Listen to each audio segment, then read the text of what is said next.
Yesu nashimwe inshuti za Berwa TV. Nk'ibisanzwe tuje kuri Berwa TV, turi kumwe na Mama Berwa TV. Imana y'amahoro nizere ko yabarinze muri amahoro. Dutangiye rero nk'ibisanzwe dushima Imana. Turashima Imana cyane cyane yandinze, nta gikuba cyacitse muri nge, nta n'inkuru mbi numvise mu muryango wanjye cyangwa mu banjye. Ukuri Imana nishimwe, nta n'inkuru mbi numvishe ku bakunzi ba Berwa TV. Imana ntibishimirwe, kandi nkunda kuvuga ngo naho bitameze neza mukomere, kuko byose turavuga ngo nibwo bumana bwayo. Ntabwo twayibaza ngo uragira ute, niyo ifite urufunguzo rw'ubuzima. Aho bitameze neza ejo bizamera neza, mukomere kuko ibyigambiriye kutugirira ni byiza, ntabwo ari ibibi. Ndabashuje rero mu izina rya Yesu Kristo, mbonereho gusuza inshuti zanjye zose ziri mu mpande enye z'isi. Ndasuhuza abari Canada, Amerikani, abari mu Rwanda, abari Dubai, abari Katari, abari Malawi, abari Mozambique, abari mu Bubiligi, abari Kenya, Tanzania, Burundi, ahantu hose hari inshuti zacu mu Rwanda. Ni ukuri abari Omani, abari Saudiya, ahantu hose hari inshuti zacu ni ukuri zumve ko tuzishuje mu izina rya Yesu Kristo, kandi turabakunda. Ni ukuri Imana izaduhane ijuru, nicyo nabifuriza, tukazabana muri cya gitaramo cy'abera.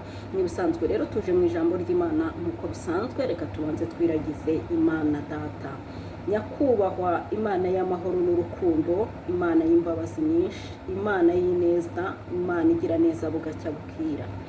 Turagushimye abangana kuko waturindiye mu buntu bwawe no mu rukundo. Nyemerera rero byiringiro bizima, tugiye kumva ijambo ryawe.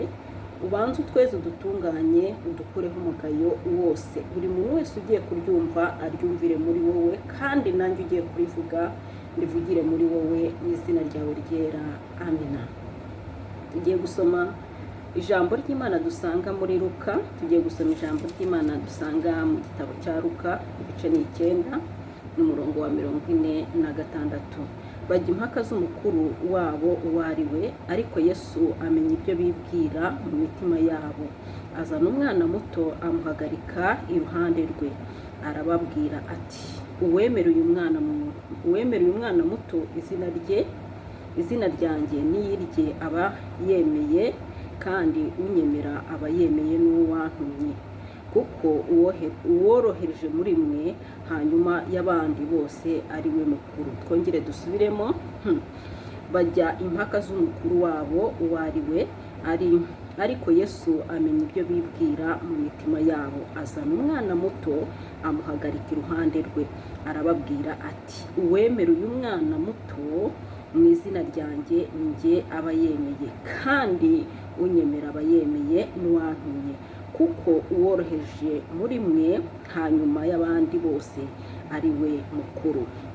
Mwakire neza ijambo ry'Imana. Izi ni intumwa za Yesu Kristo. Murabizi mu intumwa za Yesu Kristo mu buzima bw'abantu dukunda icyubahiro, kandi ntekereza ko twakabaye tutimika icyo bita icyubahiro, cyangwa twakabaye tudakunda icyubahiro, kuko nyiri icyubahiro ni Kristo, niwe ukwiye icyubahiro, niwe ukwiye gushimwa no kubahwa. Izi ntumwa rero zirangije nazo zumva zikeneye kumenya ukomeye hagati muri bo, zikeneye kumenya umukuru muri bo, zikeneye kumenya ubahagarariye, zikeneye kumenya umutoni cyangwa se uwo Kristo akunda cyane. Ariko Yesu kuko adahishwa, aba yarebye ahinguranya mu mitima yabo icyo bibwira. Titire y'amagambo ishatse kuvuga ngo uko twibwira nk'abantu ntabwo ariko Imana yibwira. Uko dushaka kumera, uko tumeze mu buzima bwo mu isi, ntabwo ariko tumeze mu buzima bwo mu ijuru. Oya, biratandukanye cyane. Maze kubona ko dukorera Imana ariko tutaramenya uburyo Imana ikoramo. Nakunze uyu musaza bita Izira Mpyisi witabye Imana, yaravuze ngo iyo bafashe umujura, ngiyo igisambu bakirukankana kigenda gitabaza ngo Mana ntabara, aho kugira ngo Imana igirire neza bibwe, ahubwo itabara umujura. Imana yacu rero ifite uko ikora mu bumana bwayo.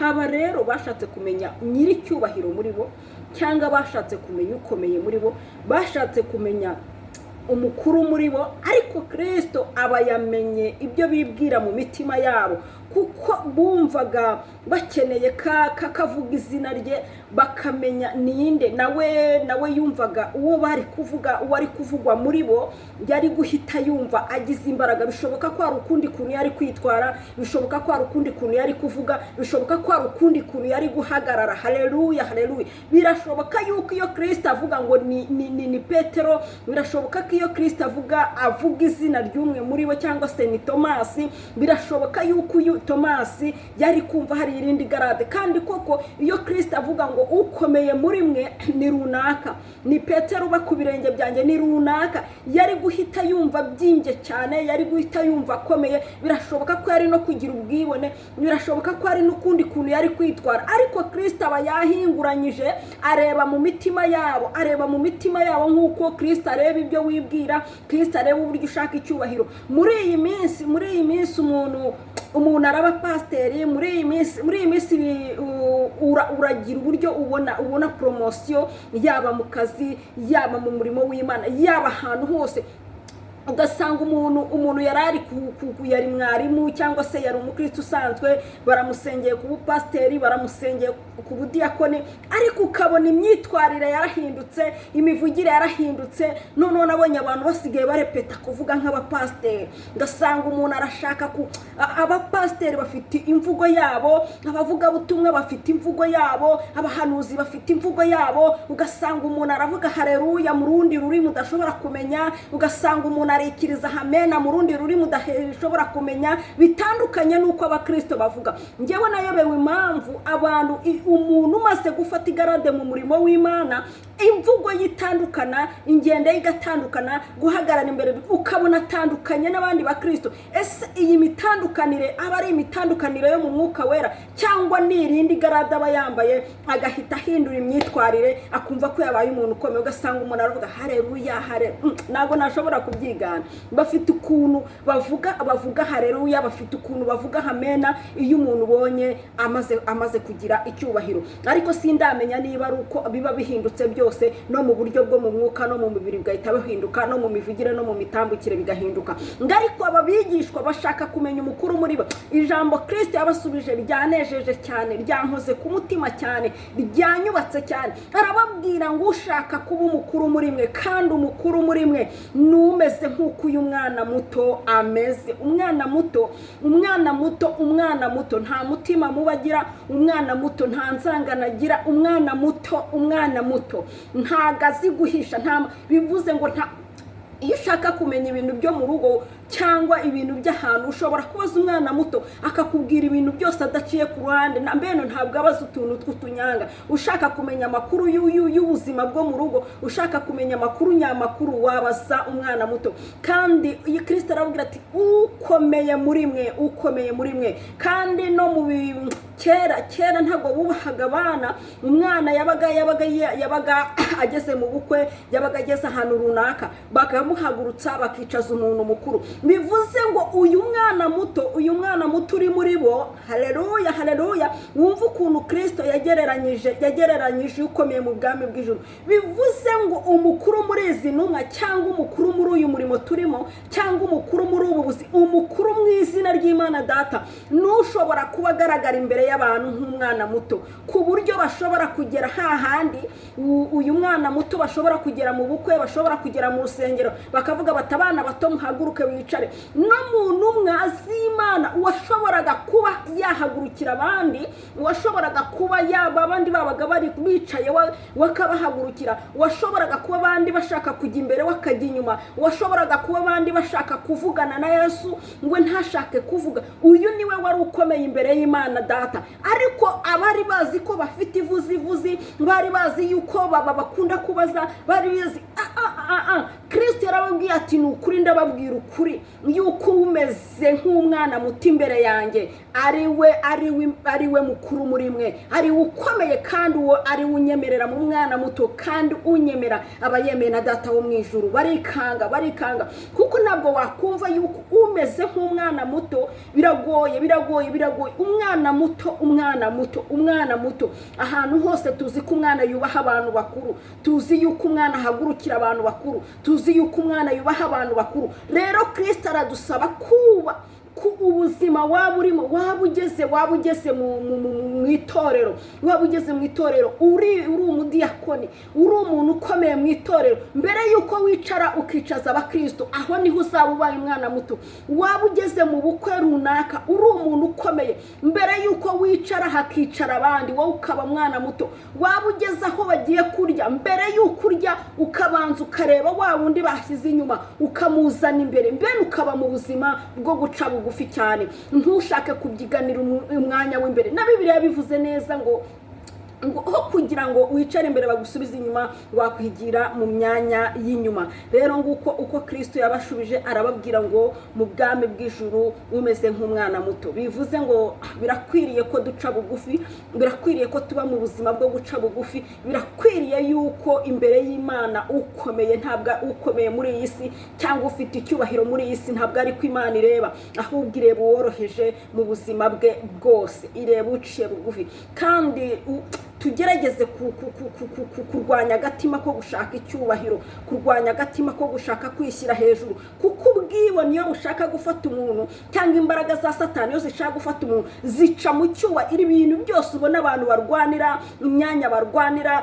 ikintu cyose gishobora gutuma uva ku mwami Yesu, niyo ushaka icyubahiro mu buzima bwawe, ushaka ko abantu bakubaha, ushaka ko abantu bakuvuga, ushaka ko abantu uhagarara ubu w'imbere cyane cyane. Wakora icyo ushoboye cyose kugira ngo ugere kuri uwo mwanya w'imbere. Kandi twibuke yuko ikintu cyakuye Satani mu ijuru ari icyubahiro. Icyubahiro Satani yashatse ko bamuramya nk'uko baramya Imana, biranga. Icyubahiro nicyo cyatumye cyazamukiye muri Satani ari mu bwami bw'ijuru, aramanuka aza ku isi. Rero niwumva hari akantu kari kuzamukamo ko gushaka icyubahiro, niwumva hari akantu kari kuzamukamo ko gushaka kujya mu myanya y'imbere, niwumva hari akantu kari gushaka kuza muri wowe, ujye uvuga ngo izina rya Yesu cyahire kure, wibere mu mutuzo.